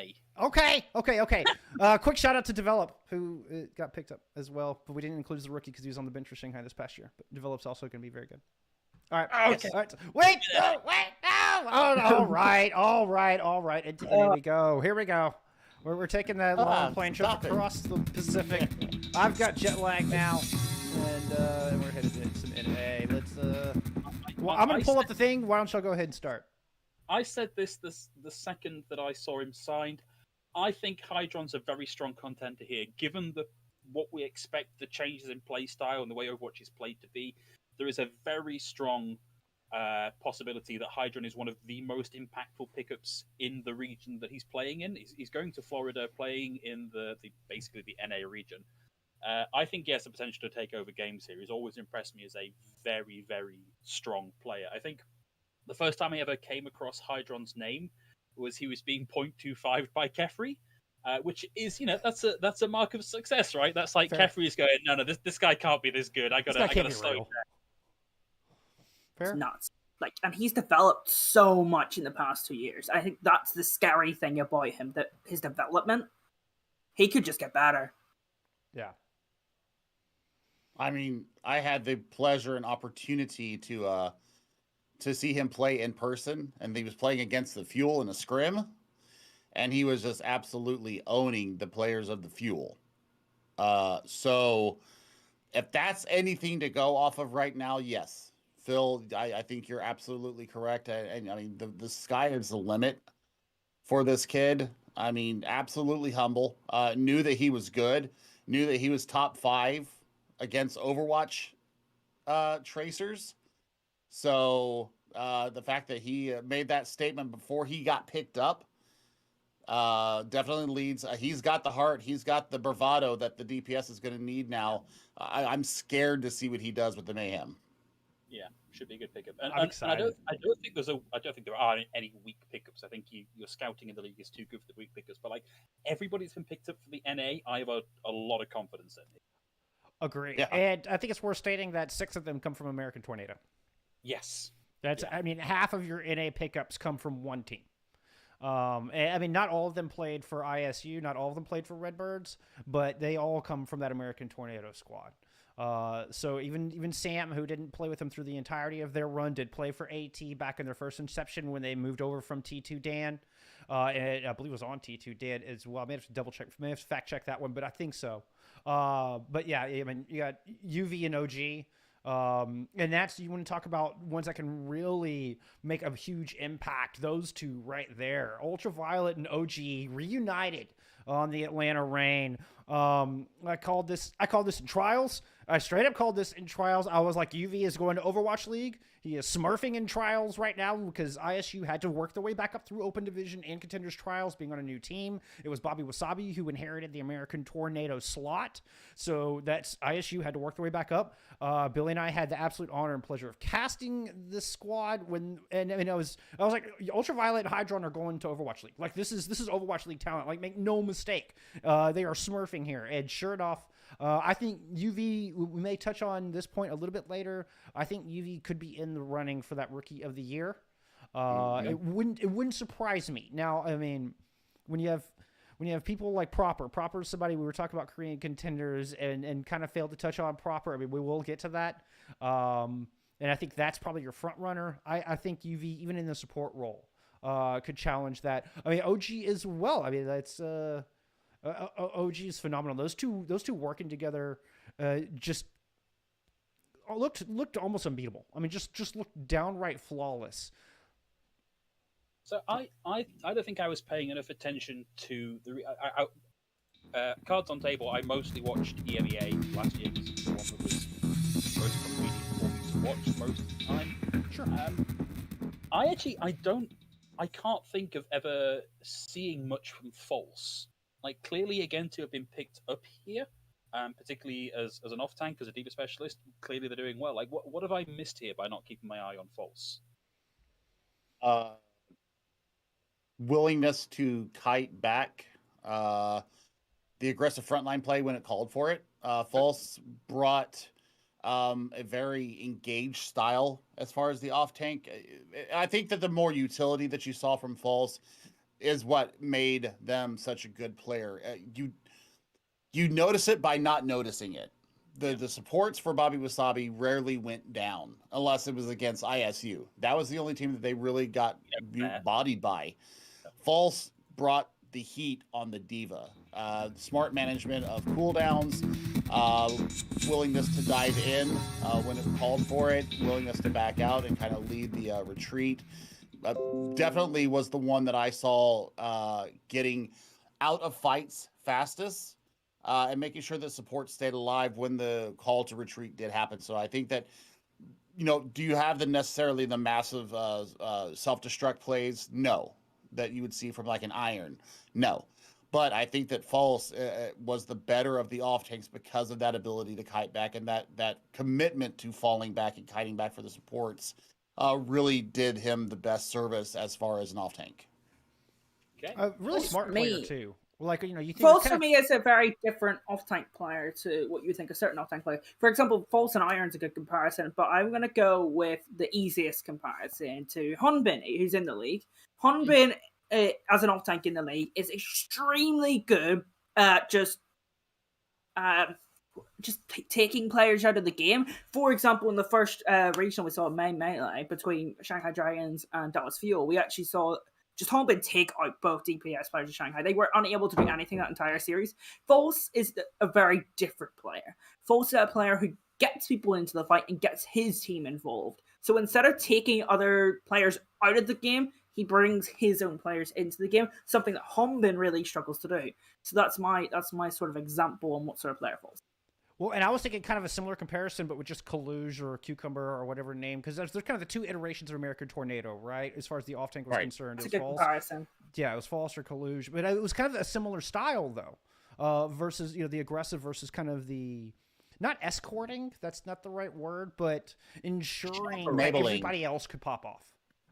Yeah, he enabled his team to pop off. He enabled his team to stay in fights, too, by that commitment to kiting and making sure that the positioning was where you could mitigate the damage coming into, say, a ulting McCree, or the pulse bombs going in, or you're trying to get a nano off or get a sleep off, or whatever.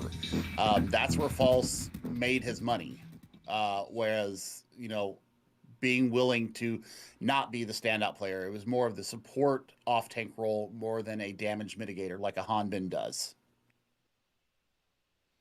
And I want to kind of zoom in a little bit here on the two DPS coming out of UA as well, out of Uprising Academy, Finale and Victoria, who were always impressive.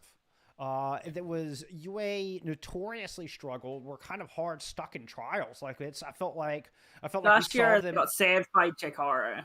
Yeah, I mean, got hard stuck in trials, and kind of slowly worked their way up.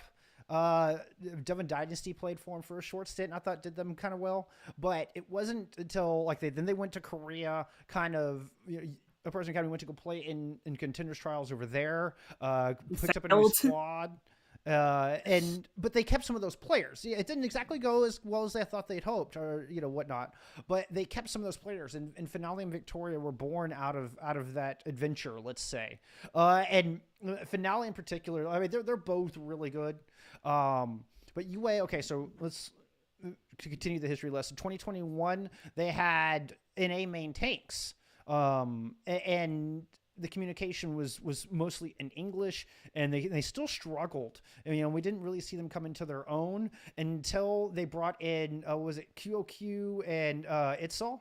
Then full Korean roster, and it was an immediate turnaround. Like, it was an immediate massive turnaround, and suddenly Uprising Academy is your second best team in NA behind Redbird Esports, and threatened Redbird Esports every time. There were, okay, maybe not every time, but there were a lot of really clear. There was still a couple couple sweeps in there, but there were some really tight, close matches in there as well. And Finale in particular was at the heart of that, going to Boston and Toronto respectively. Toronto an all-Korean squad, so there's no communications issues there. Boston Hopefully does have a couple of Western players on there, but they were part of that league scrim, and they were playing an all-Korean roster when we saw them in that scrim. Yep. So I think if they stay in all-Korean rosters and communicate in their native language, these two could actually make some waves and could be some impact players coming into our next season. I think you also have to remember that Valentine was member of the 200 MS club that they were all members of. Victoria, Finale, and Valentine were all playing on the team together. Yeah, and Muse. So, Yep. I mean, that core right there has all now made it to Overwatch League. And you and I were talking about how good Finale, or Victoria in particular, was back during trials. Yeah. Yeah, I mean, that is a gamer of the highest sort. I am very impressed with those two going to where they're going. So I think this is Finale going to be reuniting fantastic. with Muse now. It should absolutely be fantastic. Oh yeah. Did they keep Aztec? Do we know if Toronto kept Aztec? Don't know where Aztec is. Aztec played for WGS in 2020. Went to Toronto. Yeah, went to Toronto. Aztec is on Vancouver this year. Wait, okay. Vancouver. Well, Mike, that's Aztec and Maza as their support line. That's the thing to keep an eye on. And they're going to have Sky Ripple with them over in Vancouver. Ooh, okay. That's an interesting support setup right there. Yeah. I like that set. I mean, Everybody shall we quickly move going to over Wikipedia like, ooh. Shall we move over to EU? I think it's time. as a nice segue on that, actually, I want to touch I like that. very briefly on Provide, who is actually a UK player, but most recently was playing in NA. Been picked up for London, which great London fan. Also, Provide is a good player, but boy, is this a controversial pickup, right? Right. Because Provide has been on record as having said some pretty uncomfortable things in the past, whilst a lot younger. Everyone I've seen talking about Provide has said, no, he was actually just a dumb kid, and he's matured, and he is not that person anymore. I still think London have taken a bit of a risk, like reputationally, by having Provide here, if he can't come through and prove that he's made those steps. Yep. The point. I think it's going to take more than that. I think he's going to have to really. You have to go above and beyond at that point, right? Because the grace is kind of gone. I think the problem here is if the world was an optimal place, right? Then there wouldn't actually be that much discussion here on the PR risk of picking up Provide, because I think there has been proof of him developing and maturing, and we've seen that with everyone who's worked with him. The problem is people who seen when he got picked up by the Valiant and then got dropped for the pair of things he said when he was younger, right? And then they just see him get picked up to the league, and then they instantly comment. That's kind of now a difficult place when you're kind of responding to people who actually aren't, I guess, educated on the improvements that this guy's made. But also, again, there's still the risk of, he could make a mistake and everything could fall flat. I think just to cap out on Provide, I saw a really good ad. I wish I could accredit it. I remember the statement, but I can't remember the person tweeting. I'll retweet it after the show. Somebody saying, it's all very well and good you saying that Provide has changed. It's not, because what he said was racially motivated, it's not on me to forgive him. It's not on anybody on this broadcast to forgive him or show that he's changed. It's to the people he was caught saying those things about to say, yeah, okay, he's actually changed. He's cool. And I think, given the diversity that we have in the league, I think we're probably a long way off getting that kind of input on him. But let's move away from some of the potential negative aspects of EU here and have a look at who did get picked up. That, as far as I know, is conflict free, is scandal free, and we've got 6 coming in from EU, and I am happy to see all 6 of these players. Like, let me tell you, we have a segment coming up where we pick somebody that we like really hyped to see in the league, and I still don't know who I'm picking for this one. So I'd be disappointed if it's not one of these 6. I mean, I know it's got to be one of these 6. It's got to be one of these 6, right? But yeah, I kind of want to focus on Admiral because I've been hold on Admiral for a very long time here, all the way back when they were playing Brig for Raw Esports and they were still going by Admiral Raptor. I came away from a Raw Esports game going, oh, he just absolutely took over that game. Like, the other 11 people in that game may as well not have been there. That was entirely the Admiral Raptor show. So that's super cool. Really happy he got picked up. I'm super happy to see Sky Ripper picked up because if you have ever heard me cast even once, you've heard me talk about Clockwork Vendetta, and we have a Clockwork Vendetta player in the league this season. Do you know how cool that is to me? That's phenomenal. I can't. A team that started as no you OTP to like dominating contenders to sadly like kind of falling out of the meta when people adapted to them, and then they kind of got shafted by Rollock. Like, it's so cool to me that Sky Ripper's up here. I'm also super hyped for Backbone's being here because I did some interviews for Sheer Cold when Backbone was on Sheer Cold, and he is just a super cool guy. Like, really, really enjoyed chatting with him. Nice kid. Really hope he does well. Majed is just a fucking demon of a that's the player. perfect word for it. An absolute demon. So I'm so happy to see all of these players picked up. Like, there are definitely people I would like to have seen picked up additionally to this, but great list. Happy, chef's kiss, great. Mwah. A little asterisk on Sparker. Sparker was technically in the league last year. Yes. Like, it was like it got picked up kind of halfway through or something. Didn't really play. So by my own rules, I kind of made an exception here and broke my own rules. But hey, that's what rules are for, right? But I do acknowledge that. I do acknowledge that Sparker was in the league last year and he was on our list. Anyway, I just throwing out that asterisk. Anyway. Do I have time to quickly go into Psycho? Because I remember casting this guy in OD in 2020. Yeah. And we all knew he wasn't good. He was well too good for OD when he was playing in it. But I remember, 2 weeks after OD, he got picked up by New Kings with Alivo and Rolsish. Crazy amount of time, short amount of time after it. And ever since then, this kid has been, best flex DPS outside of Overwatch League in Europe. This kid is nuts. He can play range of heroes, and I think, he was a big part of Falcon's success this year. What, they went 3? Yeah, Falcons won 3 in a row, if I remember correctly. Yeah, and Psycho, back to back. Psycho was a massive part of that, and rapid rise in the last 2 years. I'm really excited to see what he can do on Vancouver. All right. So, task. Well, good. There's another little segment I don't want to intrude on too much, but you put Psycho above Danid. Heck yeah. Easily, any day of the week. I watched Danid in a couple of tournaments that weren't. Actually, one thing I'm going to note quickly. Danid could play up to a good level. Like, Danid playing in the Mayhem Classic was excellent. Yeah, and Mayhem Full Classic was excellent. But I've seen Danid play in some lesser tournaments and play really poorly as well. Psycho, when he was playing in OD, when he was playing whatever he's been playing, has been absolutely excellent. And I think there's a reason that Falcons won so many tournaments, and Psycho is definitely one of those big reasons. Yep. Right on. I feel like we missed the peak Danid window for getting Danid into Overwatch League, and a lot of I put a note in the show thing going, where is Danid? And I think that's in large part because I remember Danid back when he was playing at the most dominant peak of British Hurricane. Yeah, the undefeated 39 wins in a row or whatever BH. Yeah, you bet. And there were just so many incredibly good pieces in that roster that a good flex DPS was always going to shine because the support line was there, the tank line was there. And I guess when he's stripped of some of those top caliber resources, then maybe he just can't perform as well, which is a shame because I as a player, I've always enjoyed watching Danet. Yeah, it's a shame, but I guess the game moves and sometimes the players don't. Well, I mean, and he was so prolific. I mean, the Doomfist in particular, to the point that it permeated throughout the rest of EU after seeing what he could do with it. And obviously, a very brawl-centric region. If you like tank play, you'll love EU play. It is very brawl-centric. It's very in your face.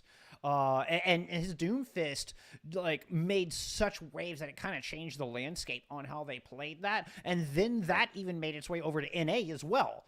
And that style kind of, you started seeing it pop up a little bit in the NA region. And that was, I mean, Dan had kind of spearheaded that whole thing from what I saw. So, I mean, there was definitely some outstanding stuff that, kind of where he rose above the pack.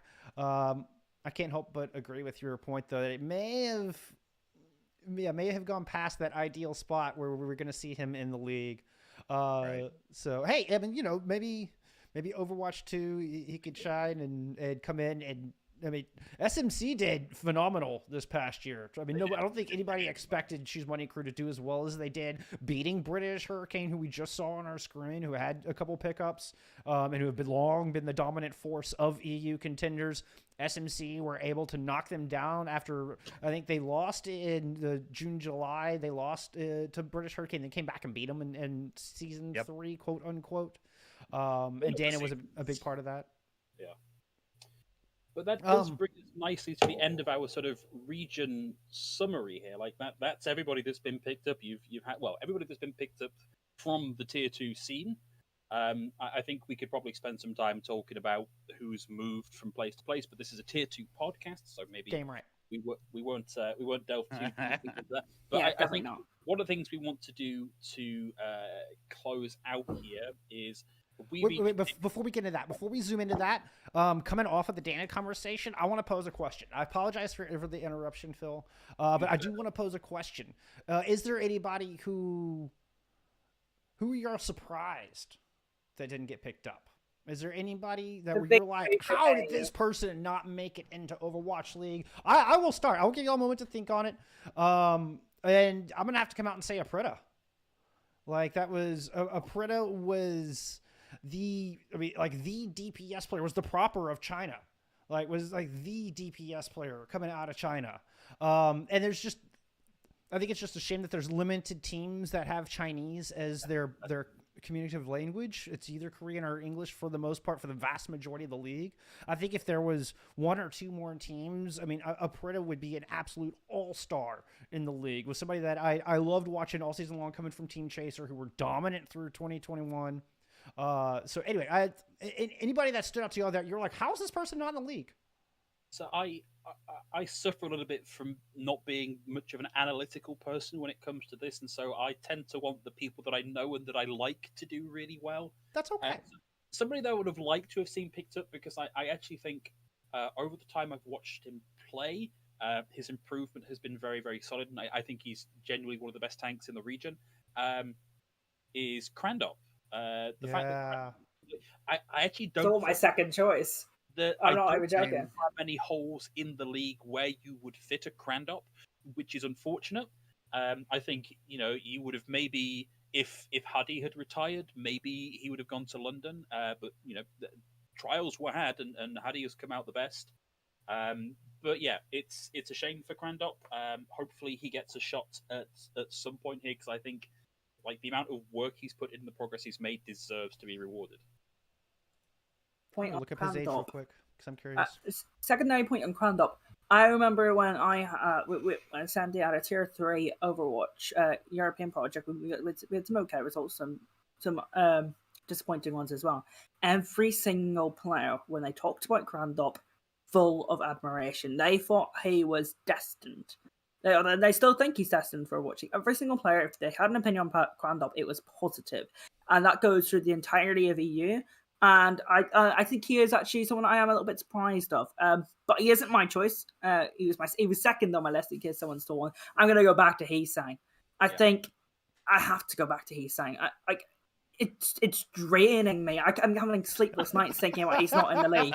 Like last year, Lip, in my opinion, was kind of robbed of MVP. You see what Lip did in the grand finals last year. He tore Atlanta apart, and he was the MVP of the grand finals. He's saying is that, but like just a little bit worse. Like he could definitely, like, if an NA team picked up, he's saying he could control Sombra play in that region. If an APAC team picked up, he's saying he could almost keep pace with Lip. Like, here's the problem: he's 16. No brainer. Oh well, I don't. Oh shit! Really? He's 16. Well, one for the fucking future. That just speaks volumes because you watch him play and you're like, there's no way, right? Like he's so intelligent. He's 16. No way. Yeah. Oh, he'll turn 17 like in a month or a little over a month. But well, next year then. So he will be available for 2023. Fuck. No. I didn't even look at his age. I just looked at his play. I don't know why I thought about it. I had to look it up real quick. He's like 20.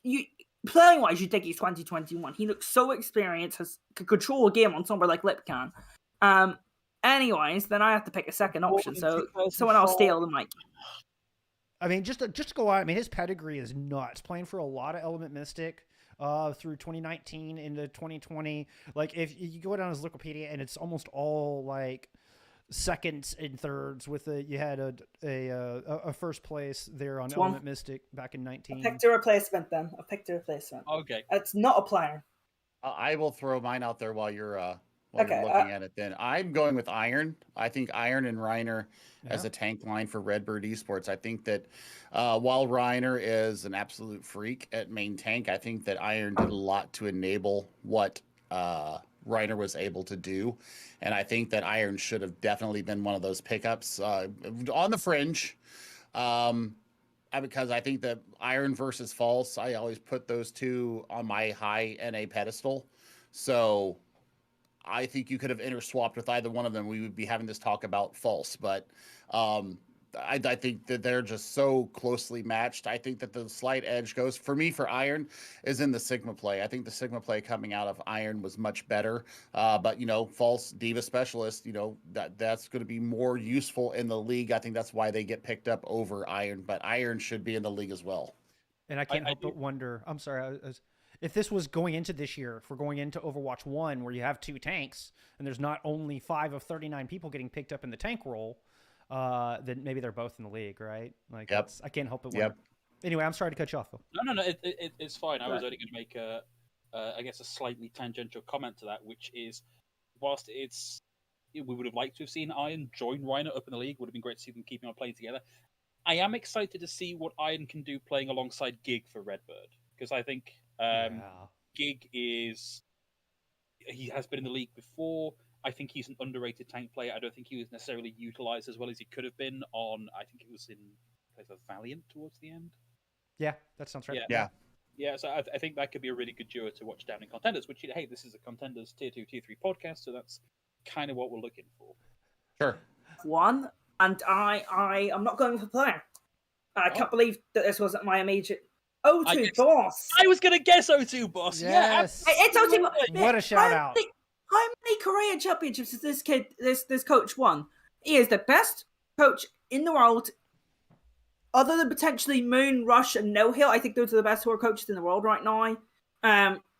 One of the 4 best coaches in the world, and I think that's without a doubt. And he is in a fucking Overwatch League. What the fuck's that about? That's a brilliant call out, though. It's brilliant. It's a brilliant call out. The second you said it's not a player, I thought, I bet it's O2 Boss. It's got to be O2 Boss. Yeah. I mean, I worked in APAC. That man's tactical genius terrified us. Yeah. Like, what an excellent coach. Again, I'm going to say he's one of the best 4 coaches in the world in Overwatch, and he's not in the league. I don't get it. Well, who knows? Maybe a late season pickup. Hopefully he'll just keep kicking ass on O2 and demonstrate actually he should have been picked up alongside. Sure. Can I make another note real quick on O2 Boss? He signs with O2 next year. There you go. God, there I am. I'm going to be feasting on Korean content. He's saying coached by O2 Boss. Yes, and I didn't include coaches. I thought about it, and I don't know. I couldn't find a way to gracefully do it. I did not include coaches in our rookies. but No Hill. You mentioned No Hill. Coach of Team CC was the coach of Team CC during their uber dominant, like best team in the world run as far as T2 is concerned. Now going to the Valiant with innovation and that squad. So just keep an eye out. I'm very, very curious, very anxious to see what No Hill can do in the league. So I just wanted to give that shout out since I didn't include coaches in our requests. Is if No Hill ever competes against Western teams, it is going to be hilarious. Because No Hill has called out Western teams for, quite frankly, in different language, calling them shit because they play Reinhardt. Because No Hill, I mean, I don't think I ever saw Team CC play Reinhardt, right? Like, it, and right. He is an excellent coach. I mean, you saw Team CC dominate Korean Gauntlet as a Chinese team at that point, right? I think that No Hill is, again, one of them coaches who's top 4 in the world, and he's on the Valiant, who have a lot of, I guess, PR to do this year. PR. Yeah. They look like they can actually be competitive from what we've seen so far of that roster. So I'm curious. I'm very anxious. Yeah, I think No Hill's a really good coach, and I want to see him play some Western teams because I think he will break them apart. I'd like to formally apologize, Phil. I totally derailed us with this whole thing, but I thought it was a good thing. I wanted to dive into a little bit, so I appreciate you giving me that space. Absolutely fine. For those of you watching that can't see behind the scenes, I'm doing the Discord equivalent of that. Wrap it up, B. Okay, so look, let's move on to one of our last segments because I know that some of us on the panel here have some things we need to desperately go and do. Let's talk about who we are specifically most excited for coming into the league. So this was I'll go first because I'm already on the mic. This was my segment idea. I said, guys, I think this would be a really, really good thing to do. And I'm immediately going to destroy the format that I came up with because I've actually already done this segment. I've already said, I'm so excited to see Admiral, Sky Ripper, Backbone, and Sir Madjed. So, like, they all played at roughly the same time, roughly the same... they've played against each other a whole bunch in tier 2, and like just that collection of 4, I am so happy to see them all in. If you put a gun to my head and said absolutely 100% who have you got to pick, I've got to go with Scarif because it just makes me so happy that we have a Clockwork Vendetta player in the league after all these years. Like it's just phenomenal to me. I'm so happy about that. I can't argue with any of that. Yeah, going over to Vancouver. Here's hoping they can turn it up a notch again this year as well. Because I would love to see Sky Ripper do well. I guess I'll go next. Here, let me. Oh my God! Pull my ugly mug up here into large frame. And I'm gonna cheat a little bit as well because I'm actually gonna kind of zoom in on 2. I was gonna cheat too, so it's all of us cheating as well. Yeah. You know, that's we know ourselves well enough to know, like, you say 1, so we'll get 2, but if you say multiples, you'll end up with 17. So you say 1, and then we can deal with 2. First off, Venom.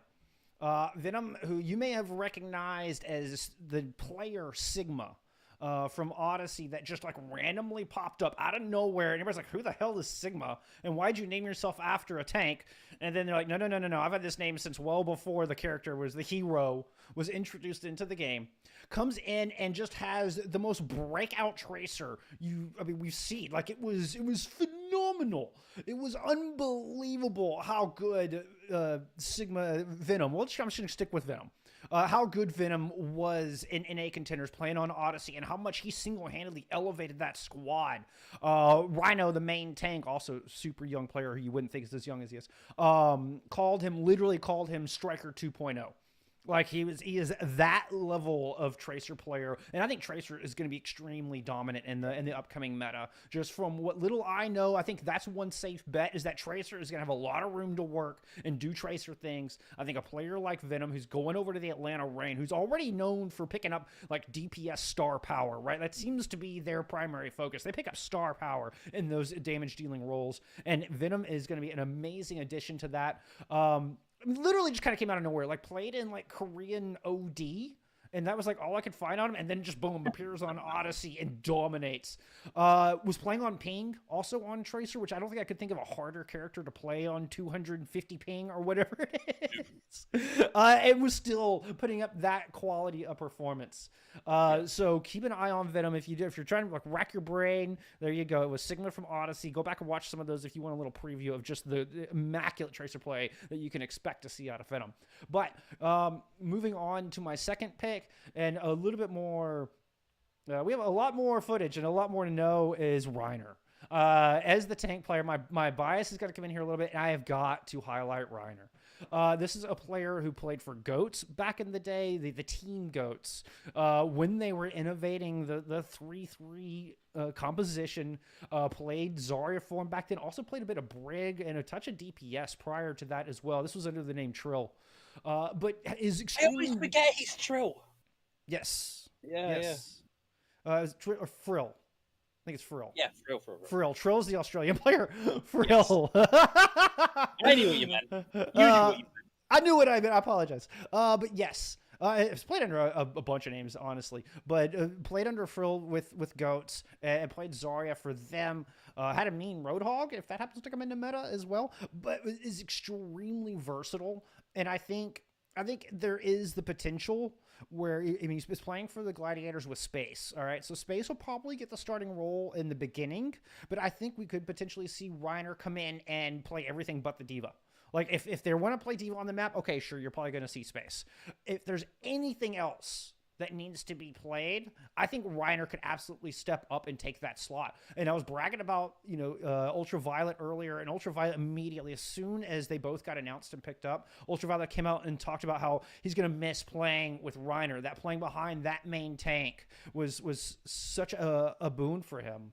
They spent 2 years playing together, and that out of everything, he was immediately like, oh, I'm so going to miss playing behind Reiner's main tank. Another important thing to point out here, and this will be my last part of my tangent, but another important thing to point out here is Reiner's 22 years old. We're talking about the importance of collegiate and how it can lengthen the lifespan of our players. You don't have to be 18, like just only 18.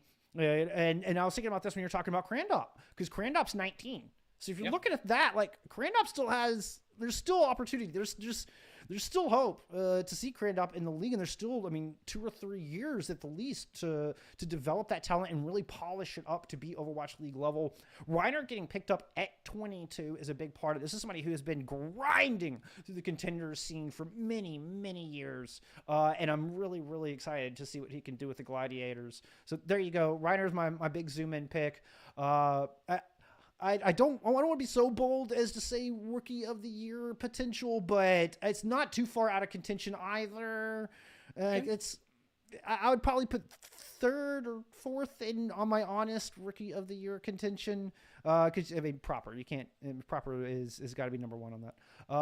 But of the 39 rookies getting picked up, I'm not talking about people that are using shit, but of the 39 rookies that got picked up, I would put Reiner like top 3. Okay. All right. Yeah. Who's going next? Might as well go left to right.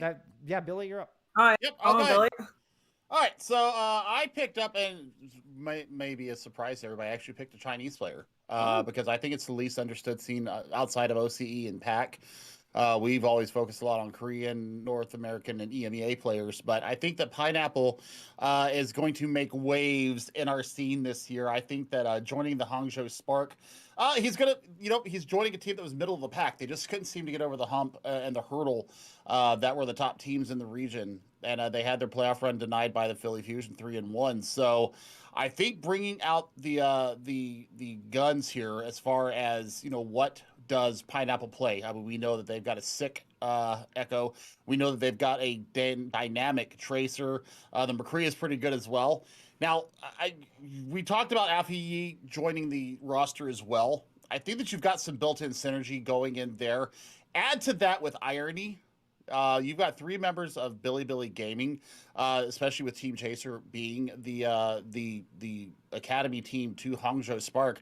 You've got the pipeline already set up. You've already got the coaching differences the coaching theory and culture going on from the top down. So I think that's where we really want to look. I think if you're looking at what their lineup's going to look like, it's going to be Goushway or Bernard in the tank role. And then you're going to see Architect in there as the projectile and flex DPS.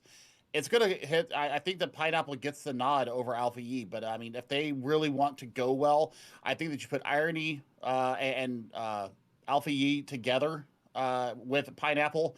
Yeah, Super Rich is awesome. But I think that you're going to really look at see if you can keep this three-way synergy going on. He's actually got my look. If he does what he did during Chinese Contenders and Kenobi the Guru, like I said, call them the best DPS duo in the region. So if you want to continue that level of play, you got to have them in there. You got to have Irony in there, and then put Liga in there, who is also playing on a two-way contract. I mean, that's 4 out of the 5 members right there, just off the bat, that you could have going on. That's why I'm so worried and fearful of Hangzhou Spark and APAC this season, because if they come out like that, and if they bring out their best guns, I think that they have a chance to surpass Seoul. I'm sorry, Phil, for saying that, but I think that if they play up to their potential, they take Seoul out and they get themselves into a playoff run for sure. I did want to add a quick correction. I think you meant Billy when you said Team Chaser. Yes, I meant Billy as Hangzhou Sparks. Yes, yeah. It happens. I was just correcting it out there for our listeners. Yes, and I've even got it in my notes. I'm reading my notes, and I went completely off the rails on my own notes. So, Nice. It happens. But your point is extremely valid, for sure. And then you can't underestimate that synergy. Like, that synergy is going to be, I think, that much more important when you're taking out a tank player. The synergy between the DPS, I think, will shine that much more. So, yep, fantastic pick. All right, bring us home. Yep. A quick anecdote on APAC, and then I'm going on to my 2 players. Right? Okay. Anecdote's gonna be short. I already just talked about No Hill, right? No Hill and Will coming from TCC, of course, previously been in the league with the London Spitfire. That's gonna be a sick coaching duo for the Los Angeles Valiant. I think they'll be good this year, and they've got a really good DPS trio as well. But I'm gonna move on past that, and I have to decide between 2 players to highlight here. One is Chorong, one is Fatafan. Fatafan is potential Rookie of the Year contender, but I want to highlight Chorong once again because, as I said, not even just Chorong for Chorong. Chorong is an insane main support player, can play all the main supports extremely well. But additionally with Chorong, you're going to get maximum value out of Muse, you're going to get maximum value out of Twilight, and I mean, if you know how good Muse and Twilight are, that's a scary thought process, and I think Toronto are going to be really, really good. Considering they have a really good Korean roster, they're playing in the West again this year, I think they'll be really good contenders over there. Finale, who plays with Muse. Muse is going to be a beast. Yes. Muse is going to be a beast, and I think a lot of it is going to be because of Chorong. Because Chorong also played with Kellen, and as I said previously, Chorong and Kellen, I have nightmares over Chorong and Kellen playing against us in contenders. Like, genuinely. I think that series lasted, 42 minutes? Oh. And that was because of Chorong and Kellen. Like, we got dominated. And we weren't a bad team either. We should have been in playoffs. We should have been WGS. One of our players broke their wrists mid-game. Not the wrist. Broke their wrist mid-game and had to play on. And against Team CC, we beat them 3-2. And that's Team CC who had, 6 or 7 people moving up to Overwatch League this year? Yeah. Like, we beat them. And Kellen and Chorong, 2 individual players, dominated us. Like, terrifying. I like it. Yeah, definitely players to look out for. But I think, guys, unless I've missed something, we are getting right at the business end of the show here, aren't we? We are. I did want to do a quick shout out, and it's not even on Run a Show. I know I'm going off script here just a little bit. Oh no, not again! Couldn't be us. No. It's good. I just want to say happy birthday to Naga. That's it. Oh, yeah. I just want to say happy birthday to Naga. That's all. It's his birthday today. Big staple of the T2 seed, playing for Paris. All right. That's there you go. Okay, happy birthday. Given dishonor removed from you and from your house, one of the last things we wanted to do here is just because Tier 2 and Overwatch in general is such high tier stuff, wanted to highlight Tier 2 or Overwatch Tweet of the Week. And this week it's going to go to prolific shit poster, Barrow, who posits the thought, what if Nintendo bought Blizzard? instead. And believe you me, as a tall person with an evil disposition and a fan of Overwatch, this really, really speaks to me. So full credit there to you for bringing that up. God tier post. God tier post. I gotta take the time to change the topic down at the bottom, just to let y'all linger on this for a moment. Are we up? For what? Wah, wah. Overwatch. But yeah, that I think is then fairly definitively the end of our first episode, having battled through some fairly substantial technical hiccups over the course of today. Yeah, not to mention last week. Woo. Oh yeah, and last week. Yeah, no, it's been a long time coming. Friends, thank y'all for joining me in this. Like, I love talking Overwatch, and I'm so happy to do this. I can't think of 3 more awesome people to talk Overwatch with. Thank y'all, everybody, for showing up for first episode. What's that? If I ever figure out how to take a compliment, you'll be in so much trouble. Well, one last order of advice business. on that. We got very kind permission from the wonderful Glitch City on Twitter to use her remix of the King's Row theme for our intro and outro music. So if you don't follow her already on both YouTube and Twitter, go do that. She's great, and the music's fantastic. it was the intro animation is what I ended up using it Intro for. animation, yeah. Thank you. Well, so very kind of her to let us have use of that. Yeah, much appreciated. Yeah, thank y'all so much for showing up for our debut episode. Thank you for watching. If you're watching the VOD later or whatever, we really appreciate it. Super excited to finally get this out there. It is awesome. This is the first episode of the books, and we'll see you next Friday. Bye, guys. Love y'all.